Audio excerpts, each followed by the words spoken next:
Herhangi bir dizinin, özellikle de Hobo'nun The Gilded Age gibi prestijli bir dizinin, kimliğinde bu kadar tutarlı olması nadirdir. Ancak 3 sezondur Julian Fellowes ve Sonja Warfield'in dönem draması tam da bunu başarıyor. The Gilded Age'yi, çoktan içine çekilmiş olanlar dışında herhangi bir izleyiciye anlatmakta zorlanabilirsiniz. Böylesine ihtişamlı, skandallı ve melodramatik bir dizinin rahat bir seyirlik olarak görülmesi için hiçbir neden yok, ancak bu ikilem tam da onu bu kadar çekici kılan şey.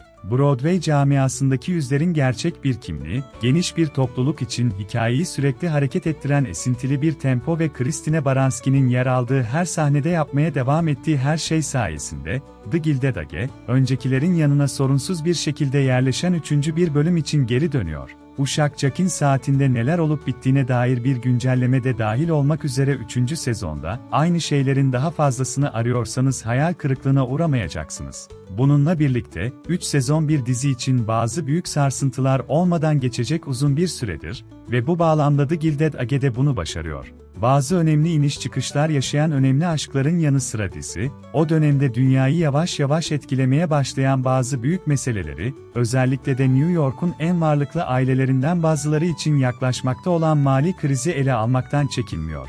The Gilded Age'in gerçek hayattaki bu ekonomik buhranı doğrudan ele alıp almayacağı gelecek sezona bırakılmış bir soru, ancak inceleme için sunulan 3. sezonun tamamını izledikten sonra, bazı favori karakterlerimiz için işler daha iyiye gitmeden önce çok daha zorlaşmak üzere gibi görünüyor. The Gilded Age 3. sezon ne hakkında? The Gilded Age 3. sezon, Bertha Russell'ın Opera Savaşı'ndaki zaferinden bu yana en önemli hikayelerini ve ne kadar ilerlediklerini size aktarmadan önce hiç zaman kaybetmiyor. Bertha'nın entrikaları, kızı Gladys'in Buckingham Dükü ile evlenmesini garantilemesine neden olurken, kızlarının mutluluğunun en büyük savunucularından biri olan kocası George'un iş için şehir dışında olmasından da faydalanıyor.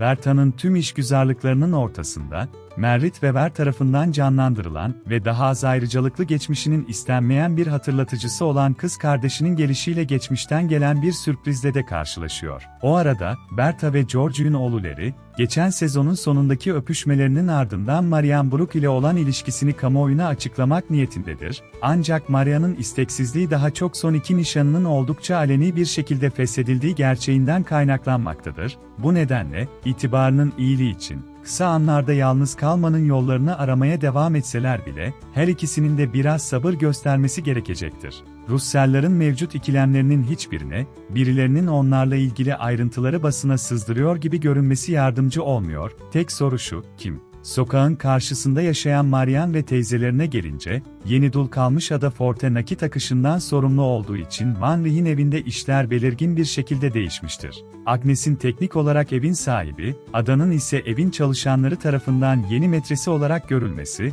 kararları gerçekten kimin vermesi gerektiği konusunda büyük bir kafa karışıklığına yol açar. Agnes'in kötü para yönetimiyle aileyi neredeyse borç batağına sürükleyen oğlu Oscar, servetin kendi payına düşen kısmını geri almak için yeniden çalışmaya başlar, ancak yeniden dürüst bir iş adamı olması çok uzun sürmez. Agnes'in sekreteri Peggy Scott da yeni hikayeler yazmak için yoğun bir şekilde çalışırken, beklenmedik bir şekilde yeni bir taliple karşılaşır. Dr. William Kirkland, annesinin memnuniyeti ve onun üzüntüsüyle anında ona kur yapmaya başlar. Elbette, daha önce de belirtildiği gibi, Van Riechen'lerin uşağı Jack için saat cephesinde daha fazla ilerleme var, ancak herhangi bir büyük gelişme en iyisi bozulmadan bırakılıyor.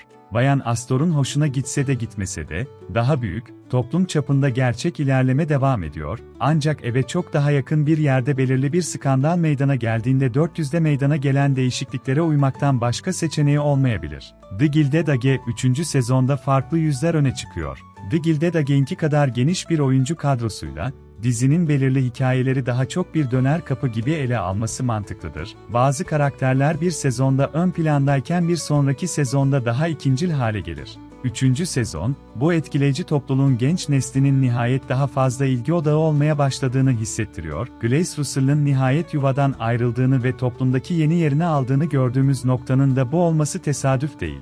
Farmiga şimdiye kadar büyük ölçüde arka planda kaldığı için, Bu sefer ona daha etli bir hikaye vermek hoş bir değişiklik ve izleyicinin bu genç kadının evlilikle ilgili kaygıları, bu tür kararların başının üstünde alınmasından duyduğu sıkıntı ve görev yerine aşkı seçmek konusunda yaşadığı iç çatışma aracılığıyla kim olduğunu daha da derinden anlamasını sağlıyor. Farmiga, The Gilded Age 3. sezonun en büyük sürprizlerinden biri ve Gladys'in hikayesi de Russell hanesinde daha ilgi çekici bir drama dönüşüyor, özellikle de aile üyeleri geleceğiyle ilgili çatışan tarafları ele aldığında. Bertha ve George'u daha önce de anlaşmazlık içinde gördük elbette, ama hiçbiri tam olarak böyle değildi. Spectre ofislerde daha fazla zaman geçirirken, ailenin servetine yönelik ekonomik tehditlerle boğuşurken, kum balo salonlarında savaşlarını seçiyor, Bertha'nın dünyaya karşı zırhı gibi hissettiren kusursuz dikilmiş elbiseler giyiyor, çok daha çıplak ve savunmasız olduğu anlar hariç.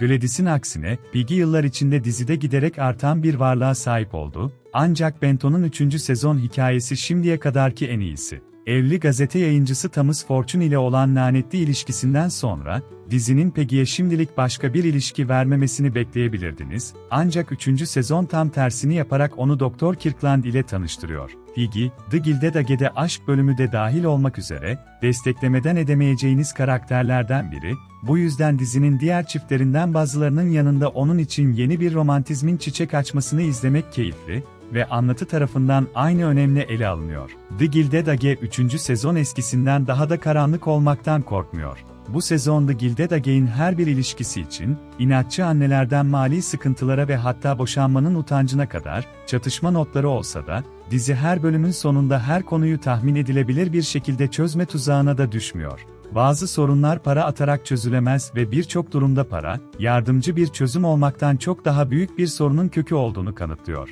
The Gilded Age'in son 2 sezonu kadar tutarlı olsa da, Fellowes ve Warfield bu en yeni bölüm grubunu, bu karakterler üzerinde uzun vadeli dalgalanma etkileri yaratacak türden bir hikaye anlatımına yerleşmek için kullanıyor gibi görünüyor. Dizinin biraz daha sabun köpüğü bir dönem draması olarak iyi bilindiği göz önüne alındığında, bu riskli bir hareket olarak görülebilir, ancak aynı zamanda The Gilded Age için heyecan verici bir geleceğe de işaret ediyor, eğer 4. sezon yenilemesi hızla sipariş edilirse. The Gilded Age 3. sezon, dizi için birkaç açıdan bir dönüm noktası. New York toplumu daha büyük bir ilerlemenin eşiğinde, birkaç hikaye eski iş yapma biçiminin modasının geçtiğini vurguluyor, ancak aynı zamanda kalıcı, onarılamaz şekillerde etkilenme riskiyle karşı karşıya. O arada, çoğunlukla kenarda kalmış karakterlerin merkez sahneye çıkmasına izin vererek, dizi hikayesine biraz yeni hayat veriyor. The Gilded Age'in itibarına veya topluluğu içindeki hem yeni hem de eski Broadway isimlerinin keyifli büfesine güvenerek ilerlemesi kolay olurdu, ancak 3. sezon, güvenli oynamakla ilgilenmediğini hızla ortaya koyuyor ve çok daha karanlık zamanların olasılığına işaret ediyor. The Gilded Age 3. sezon, 22 Haziran'da HBO ve HBO Max'te premier yapıyor.